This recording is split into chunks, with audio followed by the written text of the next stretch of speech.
Assalamualaikum warahmatullahi wabarakatuh. Sahabat Star dimanapun Anda berada. Kali ini saya akan membahas tentang pentingnya sebuah merek. Teman-teman sekalian, ketika Anda ditanya tentang bisnis Anda, kemudian Anda hanya menjawab tentang nama bisnis Anda. Misalnya demikian, apa bisnis Anda? Warung makan. Mereknya apa? Nggak ada, pokoknya warung makan. Tentunya tidak menarik, bukan? Yang kedua, misalnya Anda punya usaha potong rambut atau barbershop. Ketika ditanya oleh orang lain, apa nama bisnis Anda? Potong rambut. Mereknya apa? Nggak ada, pokoknya potong rambut. Tentunya nggak menarik, bukan? Iya. Yang ketiga, misalnya ketika Anda punya usaha bimbingan belajar, kemudian orang bertanya, apa nama bimbel Anda? Dan Anda hanya menjawab, pokoknya bimbel, nggak ada namanya. Tentunya nggak menarik, bukan? Iya, sama dengan ketika Anda ditanya, Anda laki-laki atau perempuan? Saya laki-laki. Nama Anda siapa? Nggak ada nama, yang penting saya laki-laki. Tentunya 4 hal contoh di atas sangat tidak menarik. Beda ceritanya ketika Anda kemudian ditanya, Anda punya bisnis apa? Warung makan. Namanya apa? Nelongso misalnya, atau ayam bakar Pak D misalnya, atau merek-merek warung makan yang lainnya. Tentunya lebih menarik, bukan? Ketika Anda kemudian punya bisnis potong rambut atau barbershop, ditanya oleh orang, apa namanya? Namanya MM Barbershop. Lebih menarik? Ya, dibanding potong rambut tanpa nama. Demikian juga ketika Anda punya bimbingan belajar, Anda kasih nama misalnya Smart Bimbel. Tentunya lebih menarik daripada bimbel tanpa nama. Demikian juga ketika Anda laki-laki atau perempuan, saya laki-laki. Nama Anda siapa? Budi. Tentunya lebih menarik dibanding laki-laki tanpa nama. Artinya apa, saudara sekalian? Bisnis perlu memiliki nama. Nama dalam dunia bisnis disebut merek atau bahasa asingnya namanya brand. Oke, ada 3 rahasia atau 3 cara minimal untuk membuat brand yang bagus. Yang pertama, sesuaikan brand Anda atau merek Anda dengan bisnis Anda. Misalnya Anda punya rumah makan, kasih nama misalnya Nikmat.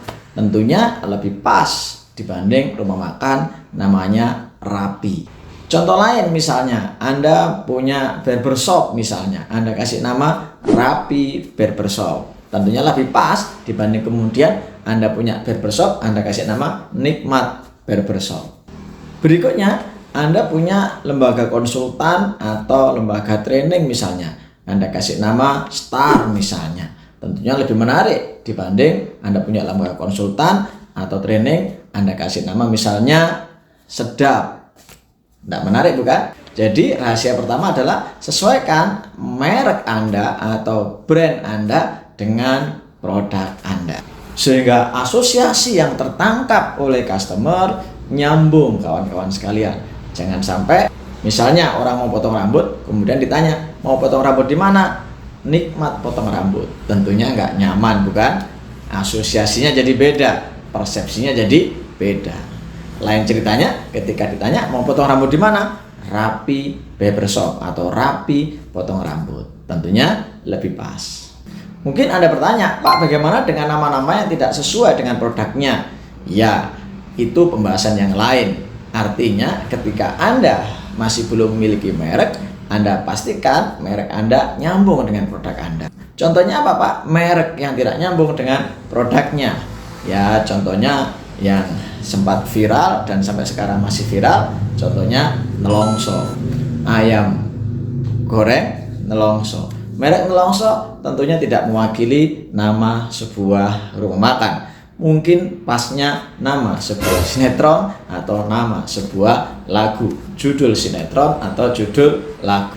Tapi karena faktor-faktor yang lain, akhirnya nama Nelongso menjadi viral. Nah, pembahasan tentang hal itu silakan Anda cek di video-video saya yang lainnya. Yang jelas usahakan nama bisnis Anda sesuai dengan produk Anda. Itu jauh lebih powerful dan lebih mudah diserap oleh konsumen. Yang kedua, ya, rahasia buat merek atau buat brand yang kedua adalah singkat. Teman-teman sekalian, di saat banyak sekali kompetitor, di saat banyak sekali aktivitas di luar sana, nama-nama yang singkat, padat, dan jelas menjadikan konsumen mudah mengingatnya. Contohnya apa? Apple misalnya, Samsung misalnya. Itu singkat, padat, dan jelas. Bagaimana dengan merek Anda? Kalau merek Anda terlalu panjang, orang sulit mengingatnya. Sudah panjang, ejaannya sulit pula. Jadi sekali lagi, lihatlah merek-merek yang pendek, singkat, jelas. Tentunya jauh lebih mudah diingat daripada produk-produk yang namanya panjang. Yang ketiga, rahasia membuat merek adalah usahakan jangan pakai singkatan, jangan pakai angka-angka yang sulit diingat, dan jangan pakai huruf atau ejaan yang sulit dibaca. Contohnya singkatan yang sulit diingat. Misalnya Anda punya bengkel, Anda kasih nama MPJ Bengkel. Suatu saat kompetitor Anda akan buat nama JPM Bengkel. Kompetitor yang lain akan buat misalnya MJP Bengkel. Tentunya menjadikan konsumen akan sulit mengingat produk Anda. Mungkin Anda bertanya, Pak, itu ada merek barbershop namanya MM Barbershop, ada merek mobil namanya BMW, dan sebagainya dan sebagainya. Teman-teman sekalian, itu ada faktor yang lain yang harus kita bahas. Kali ini kita membahas tentang merek atau brand yang mudah untuk kemudian diingat oleh pasar, mudah menembus market, dan gampang untuk kemudian menjadi pembicaraan. Video-video saya yang lain nanti Anda bisa cek tentang kenapa merek-merek yang menggunakan huruf singkatan kok bisa laris juga. Kali ini saran saya, usahakan merek Anda tidak berupa singkatan, karena ketika ada kompetitor yang buat singkatan yang mirip-mirip, konsumen Anda akan bingung membedakan Anda dengan kompetitor Anda. Bagaimana dengan merek yang menggunakan angka-angka? Teman-teman sekalian, mungkin Anda bisa lihat bakpia patok di Jogja. Ada bakpia patok 75, 57, 25, 52, 35, dan seterusnya. Menurut Anda, mana yang legend? Menurut Anda, mana yang enak? Menurut Anda, mana yang asli? Tentunya Anda bingung, bukan? Coba Anda buat bakpia patok misalnya Ayu, bakpia patok Nikmat, bakpia patok 55 mungkin, atau bakpia patok 66. Anda paham maksud saya? Jadi kalau terpaksa Anda membuat merek dengan angka, pastikan angka yang Anda buat tidak mudah dikacaukan oleh kompetitor.